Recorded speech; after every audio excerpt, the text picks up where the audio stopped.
안녕하세요. 금일 엠팍 뉴스 소식은 요즘 가장 큰 관심이 쏠리고 있는 비트코인과 관련된 이야기입니다.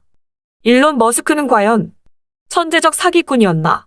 미국 전기자동차 업체 최고 경영자인 일론 머스크가 현재 먹튀 논란에 휩싸여 코일러들에게 충격을 주고 있습니다. 머스크는 최근 테슬라가 보유 중인 비트코인 일부를 시장에 매각하여 1100억대의 시세 차익을 본 상태로 알려졌는데요.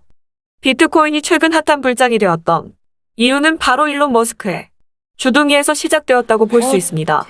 머스크는 올 초 비트코인 찬양론을 외쳤고 이후 실제 테슬라가 비트코인 15억 1조 달러치를 구매했다고 공개되면서 비트코인과 함께 알트코인 모두 미친 듯한 불장을 기록했는데요.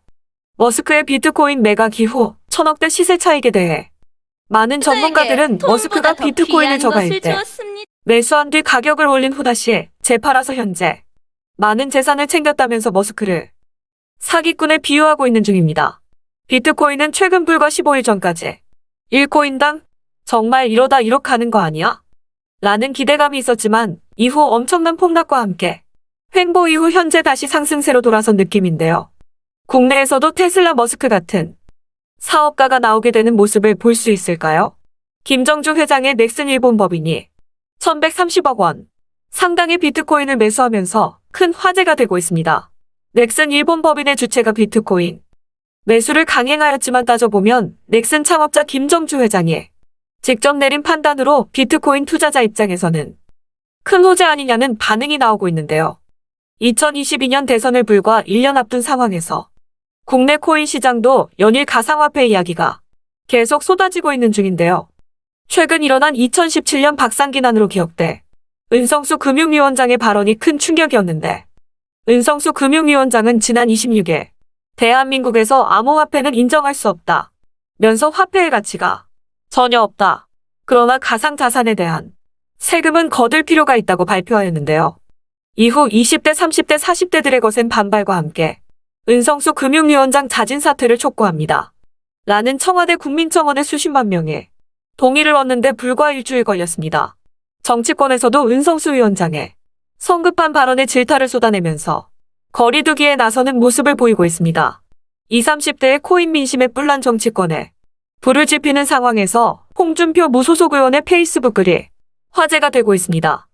홍준표 의원은 자신의 페이스북에 정말 탈출구도 안 보이는 청년들이 돌파구로 비트코인을 택했는데 비트코인을 불법으로 몰아간다면 블록체인으로 신기술들이 모두 퇴장되는 시대에 역발상이 될 것이라면서 입장문을 전했는데요. 또한 일자리 창출은 없고 청년들은 거리를 헤매고 부동산은 폭등하고 대기업들은 문재인 정권 갑질에 투자를 머뭇거린다면서 현 문재인 정권을 비판하는 발언을 하기도 했습니다.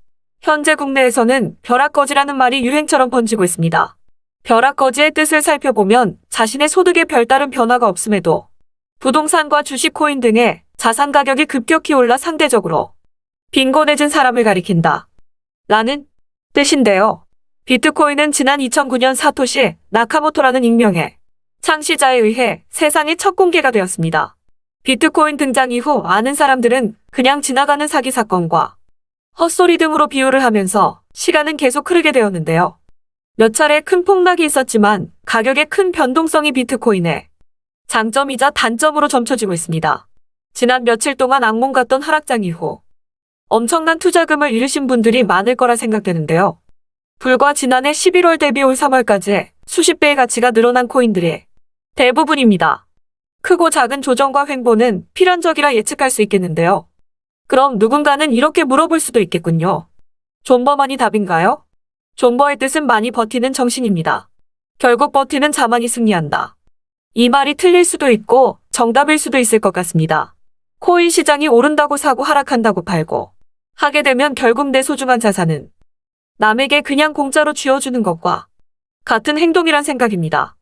현재 비트코인의 가장 큰 적은 바로 각 나라별 규제라고 볼 수 있습니다. 아무래도 가장자산으로 평가되는 만큼 실제 화폐 개념이 아닌 것은 정말 양날의 검으로 작용될 것 같은데요. 개인적으론 비트코인 가격이 현재 시점보다는 조금 길게 장기적인 관점으로 꾸준한 상승할 것이란 생각인데요. 주식이든 코인 투자든 모든 투자의 정의는 바로 자신에게 있다고 할 수 있겠습니다. 최근 언론에서도 다양한 코인 투자로 큰 돈을 번 사례들이 많이 알려지고 있는데요. 안정적이면서 오래 갈 수 있는 투자 연구가 필요한 시점입니다. 끝까지 시청해주셔서 감사드립니다. 구독과 좋아요 부탁드리겠습니다.